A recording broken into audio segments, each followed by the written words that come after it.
Hello friends, Radhe Radhe everyone. मेरे प्यारे भाइयों और माताओं और बहनों, आज मैं आपको सुना रही हूँ सोमवती अमावस्या की कथा। आज सोमवती अमावस्या के दिन इस कथा को आप सुनते हैं तो आपके पति की दीर्घायु होगी।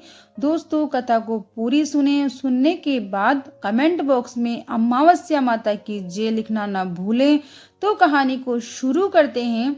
एक साहूकार के 7 बेटे और एक बेटी थी। साहूकार के 7 बेटों का विवाह हो चुका था।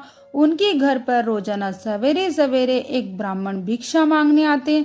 सेठानी या उनकी बहुएं कुछ उन्हें देती तो उन्हें आशीर्वाद देते, अपने पति के कंधे पर राज करो। जब भी साहूकार की बेटी भिक्षा देने आती तो वह ब्राह्मण आशीर्वाद में कहते, अपने भाई और भौजाई के कंधे पर राज करो। तो साहूकार की बेटी को ये बात बहुत बुरी लगती थी। एक दिन उसने अपनी माँ से कहा, ये पंडित जी जब भी आप और भाभी भिक्षा देने जाते हो तो आशीर्वाद में कहते हैं कि अपने पति के कंधे पर राज करो, लेकिन जब भी मैं इन्हें भिक्षा देने जाती हूँ तो ये कहते हैं कि अपने भाई भौजाई के कंधे पर राज करो। तो उसकी माँ ने कहा कि तू कल भी भिक्षा देने जाना, जब वह तुझे आशीर्वाद देंगे तब मैं इसके पीछे का कारण पूछूंगी। अगले दिन ब्राह्मण जब भिक्षा लेने आए तो माँ आ गई और माँ ने ब्राह्मण से कहा कि आप इसे ऐसा आशीर्वाद क्यों दे रहे हो। तब ब्राह्मण ने कहा कि इसकी किस्मत में सुहाग नहीं है।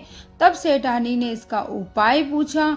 तब ब्राह्मण बोले, सोना धोबिन इसकी शादी में आकर इसको आशीर्वाद दे दे तो इसका पति बच सकता है। तो उसकी माँ पूछती है कि सोना धोबिन कहाँ रहती है।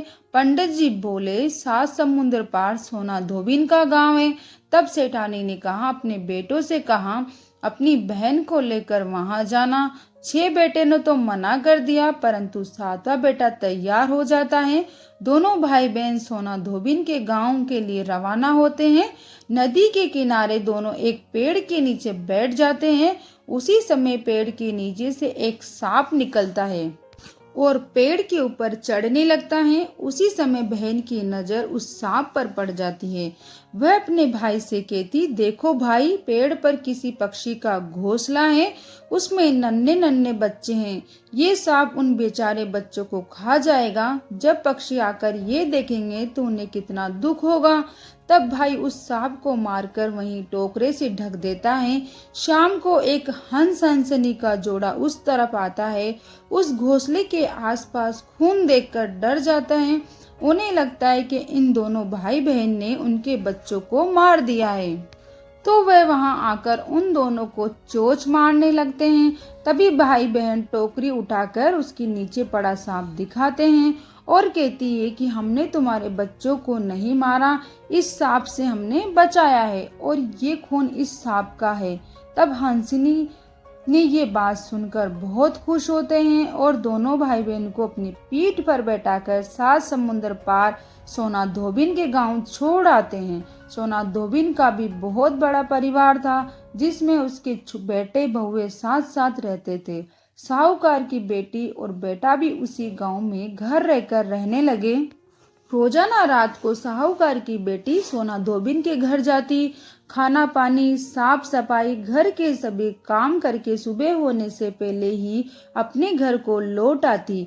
एक दिन सोना धोबिन ने अपनी बहुओं से पूछा, आजकल सुबह सुबह तुम्हारे लड़ाई झगड़े की आवाज नहीं आती।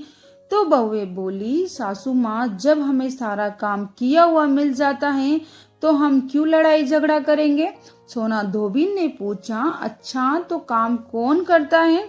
तो बहुएं बोली, आप नहीं करती, हमें तो लगा हमारे उठने से पहले आप घर का सारा काम कर लेती हैं। तब सोना धोबिन ने ये पता लगाने का निश्चय किया कि रात भर वह जागती रही।